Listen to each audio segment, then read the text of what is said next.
Today, I'm going to review a website called Open Social Security. This was sent to me by a viewer like you, asked me to say, hey, what do you think of this? And it's a good secondary recommendation on timing to take Social Security. So I've been playing around with it a little bit today and thought I would share my thoughts on it. So let's give it a try. I'm going to share my screen.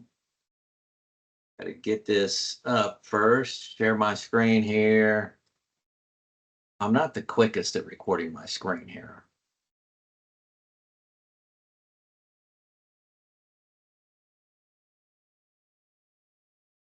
I think we've got it. I think we've got it. Hopefully you're looking at it right now. So it's opensocialsecurity.com. Easy to find. First thing that should come up. On the very small amount of data to enter. What's your marital status? Married. I'm a male. I put in my birthday of 1/1/1964. That's not my real birthday. What's my primary insurance amount? And it's got some articles that they reference of where you can get that, that primary insurance amount and different tools. But I put in 3,500. No, I'm not taking Social Security. My wife is female, 1/1/66.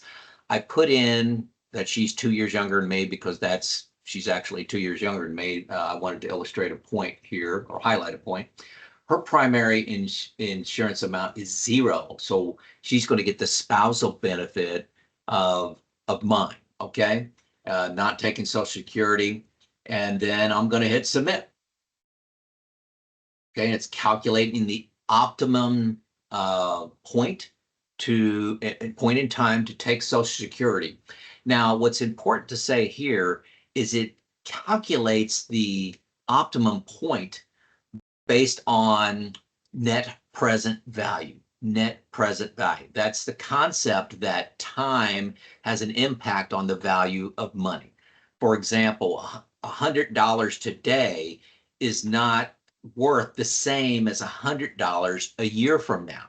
There's a discount rate or a rate of return, however you want to think about it, that you can get on that $100. Say it's 5%. I can put that $100 in a CD making 5%.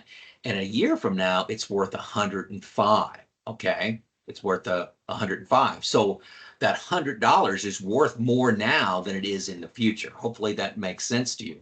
So what this software does is it takes, hey, Joe, taking Social Security at 62 in 1 month, and it adds in all those payments, all those future payments, and discounts them back to 2024 dollars. The day I'm taking Social Security on day one, discounts them all the way back to that amount.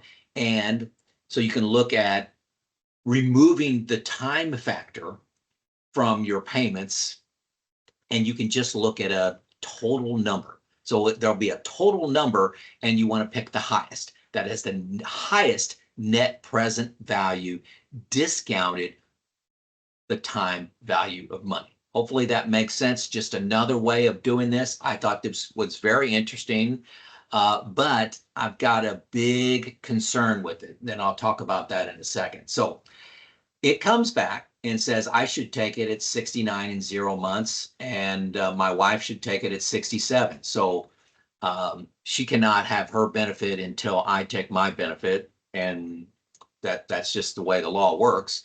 And as a spousal benefit, that continues to grow until she is 67. So that's when it stops growing. If she would take it at 68, sorry, you get the same amount you would have gotten at 67. So it said, hey, take it as soon as your wife gets to the maximum amount of the spousal benefit, and that happens to equate to me being 69. So that's what the output is here. And then so the net present value of that proposed solution is 808,274. So you want a high number. It brings everything back to today dollars. I already explained. Hopefully you got it. Higher number is better. Okay. I didn't get much from this. It's year by year benefits, but I'm going to jump down here to testing an alternative claiming approach. So this graph is color coded. You know, if you want to get in this blue range here, that's a 95 to 99% of the maximum net present value. And this blue is 90 to 95 of the net present value. And the green is up here at 100%. Okay, I'm not sure what this lime green means.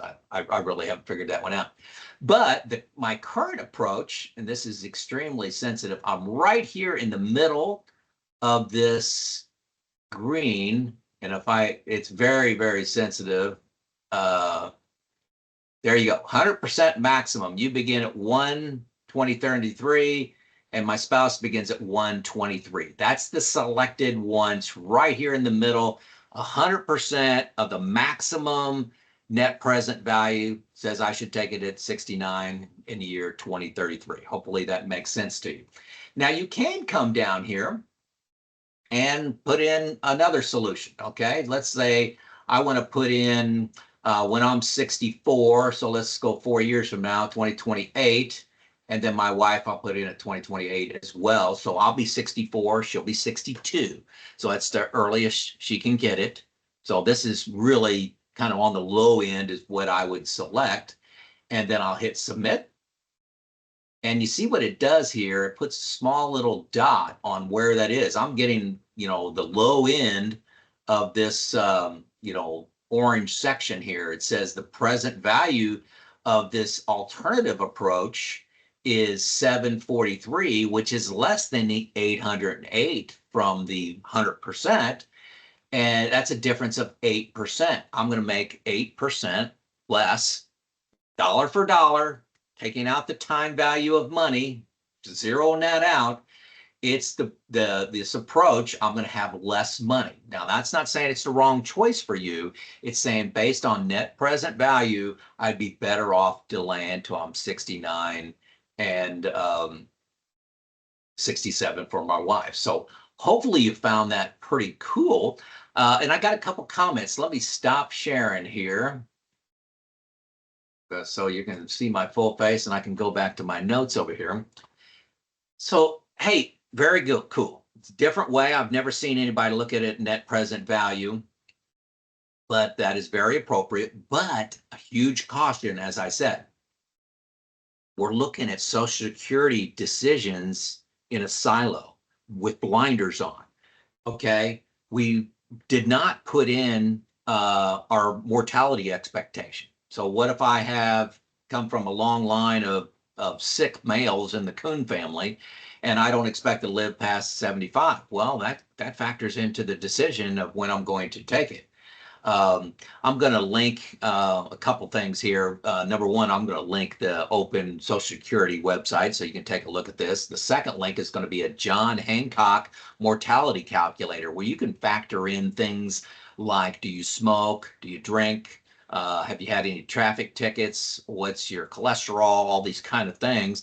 And it gives you a mortality expectation based on a lot of lifestyle things and current just current state of your body. So doesn't talk about mortality, which I think is a huge miss. Okay.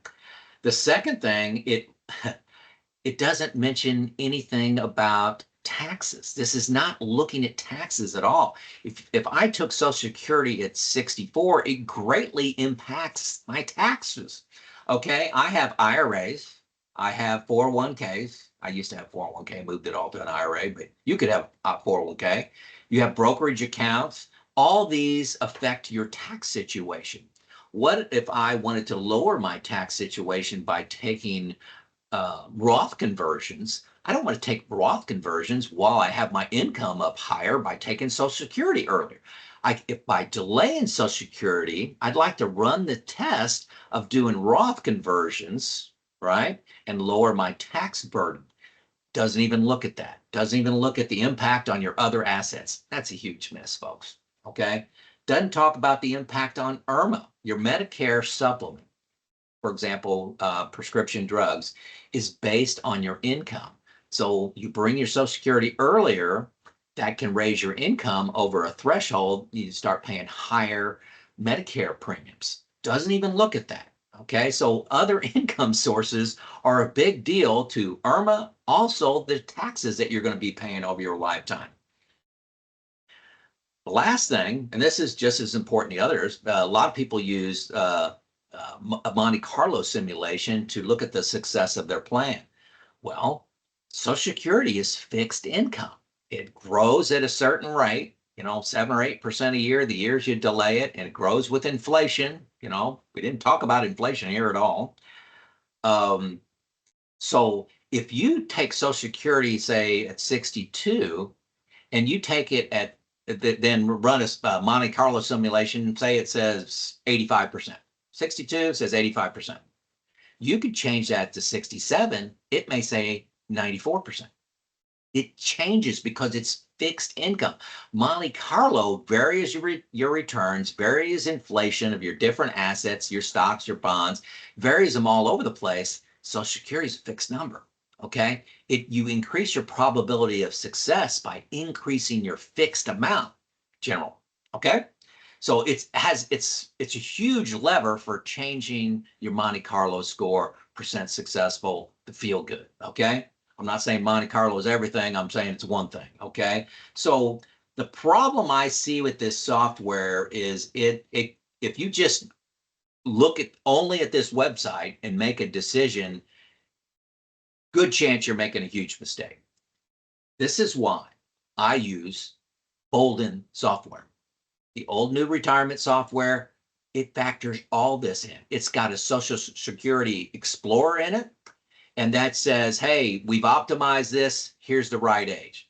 Mine actually said 69 and 67 happened to be the same thing.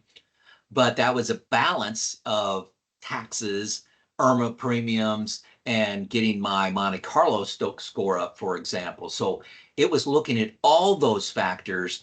If you're just looking at this one, you could easily make the wrong decision. Okay, so I like this as a secondary source of information just to verify my score that I got in the BOLDIN software. New retirement. Link to new retirement below for free 2 weeks. But yeah, it's not bad. But man, I'm telling you, if you're a novice thinking this is the final word in when you should take Social Security, you're going to make some mistakes. I love the approach of net present value. That takes the time value of money off the table. People say, I want my money early. I want my money early. This takes all that off the table. Okay. Off the table and compares apples to apples. So when do you plan on taking Social Security? 62, 67, full retirement age, or 70? Let us know in the comments. Start the discussion going. Maybe it'll change my opinion on when I'm taking Social Security, or throw in another factor that helps somebody else decide when they're going to take it. There's gold in the comments. It's Joe out.